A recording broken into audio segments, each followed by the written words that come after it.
Baiklah, selamat pagi. Saya Andre Logestu dari kelas A3 Manajemen.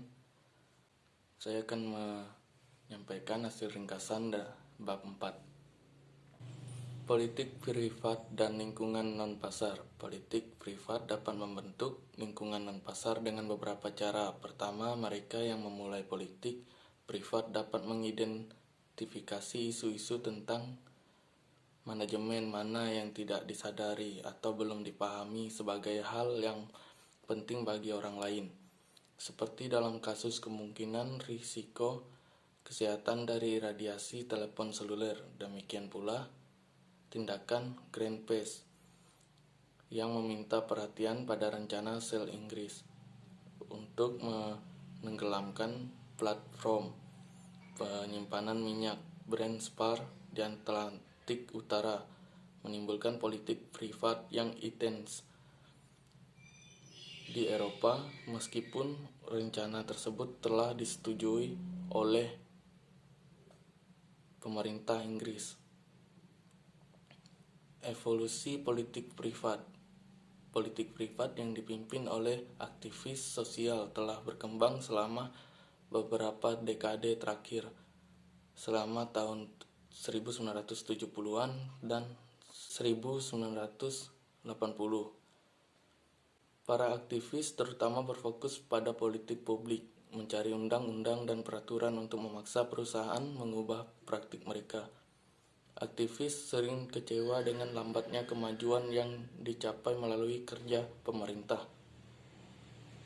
Kampanye perusahaan seringkali berhasil ketika mereka menargetkan perusahaan dengan reputasi atau ekuitas merek yang dapat dirugikan oleh perhatian media yang diberikan pada kampanye dan klaim para aktivis. Politik privat yang bersifat konfrontatif. Kampanye konfrontasional biasanya berfokus pada masalah sosial seperti emisi zat beracun di wilayah tertentu. Masalah sosial dapat melintasi lini pasar produk. Persoalan pengujian hewan, misalnya, berdampak pada industri kosmetik dan farmasi, serta laboratorium di universitas. Strategi aktivis memilih strategi non-pasar seperti yang dilakukan perusahaan. Mereka berusaha menekan perusahaan untuk mengubah praktik mereka, dan meskipun beberapa memiliki keanggotaan besar yang dapat dimobilisasi untuk bertindak melawan suatu target, sebagian besar memiliki sumber daya yang terbatas dan basis keanggotaan yang kecil.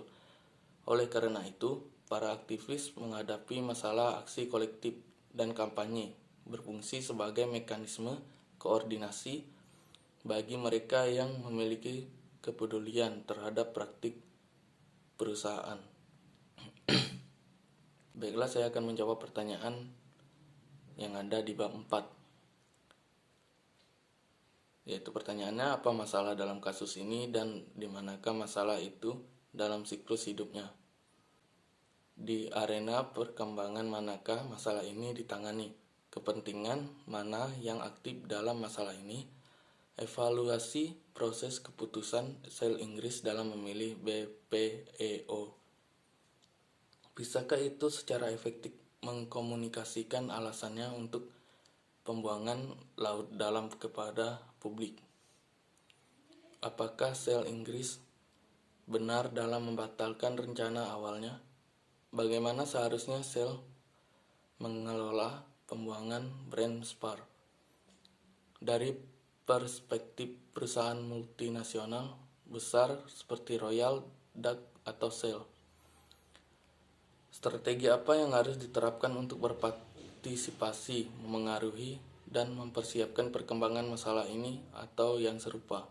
Dengan cara apa jika ada yang mungkin struktur organisasi sel telah berkontribusi pada rencana Brent Spar? Haruskah pengelolaan masalah seperti pembuangan Brent Spar disentralisasi? Bagaimana Greenpeace memandang masalah ini, apa tujuannya dan strateginya, mengapa bisa memenangkan perang opini publik, bisakah Greenspace menggunakan perkiraan biaya pembuangan di laut dan dan di darat untuk keuntungannya, mengapa Shell tidak dapat menjelaskan posisi dan alasan kepada publik, mengapa pemerintah Jerman tidak memprotes rencana Shell sebelum boikot, mengapa pemerintah Jerman menentang pembuangan di laut dalam, mengapa pemerintah Inggris menyetujui BPEO Shell, apa yang harus dilakukan Shell UK sekarang tentang Greenspace. Saya akan menjawab pertanyaan barusan. Pertama, health, safety, and environment yang terganggu di tengah pandemi COVID-19. Hal ini berakibat pada Inpex Corporation selaku kontraktor terpaksa melakukan penundaan atas beberapa kegiatan. Penundaan itu diantaranya kegiatan survei analisis dampak lingkungan atau AMDAL di musim hujan serta terhambatnya mobilisasi personil dan peralatan untuk survei geofisika dan geoteknik darat dan lepas pantai. Sehubungan protokol kesehatan bahwa ada aturan terkait pembatasan kerja, juga WNA ataupun orang dari kota lain harus dikarantina selama 14 hari sehingga proses pengerjaan AMDAL menjadi terhambat. Kedua, isu keuntungan dan perekonomian global, di mana saat ini tren penurunan permintaan gas secara global terus berlanjut yang kemudian dipengaruhi dengan terpangkasnya harga dan berbagai gas. Ketiga, isu kemitraan, di mana hengkangnya Shell Upstream Overseas Ltd dari proyek tersebut. Shell telah melakukan divestasi kepemilikan PI dan WK menjadi Abadi Masela. Kemudian Shell telah mengajukan izin pembukaan data yang disetujui Ditjen Migas, bahkan telah persetujuan Badan Koordinasi Penanaman Modal. Setelah melakukan pemeriksaan menyeluruh terhadap opsi-opsi ini, Shell memutuskan untuk menerapkan opsi keempat, terutama karena biaya cukup rendah dengan sedikit dampak lingkungan BPEO. Opsi kedua yang paling realistis yakni pembongkaran horizontal di darat, terlihat 4 kali lebih banyak mahal dan berisiko tinggi untuk pekerja. Shell untuk menegak plafon karena tidak ada negara yang menanggapi batas 60 hari untuk keberatan yang diberlakukan oleh konvensi UK dikeluarkan. Pemerintah Shell membuang lisensi pada minggu pertama bulan Mei.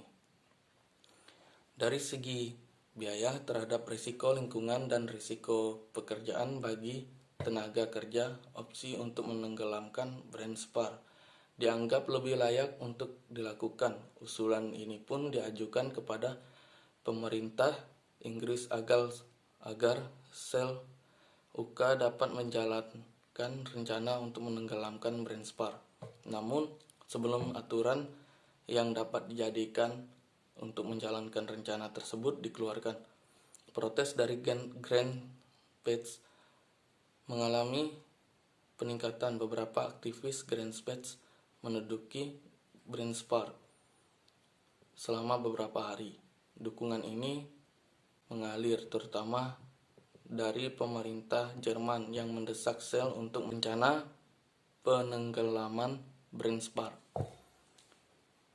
Baiklah, sekian hasil ringkasan saya dan jawaban saya di bab 4 ini. Saya Andre Leo Gestu mengucapkan terima kasih.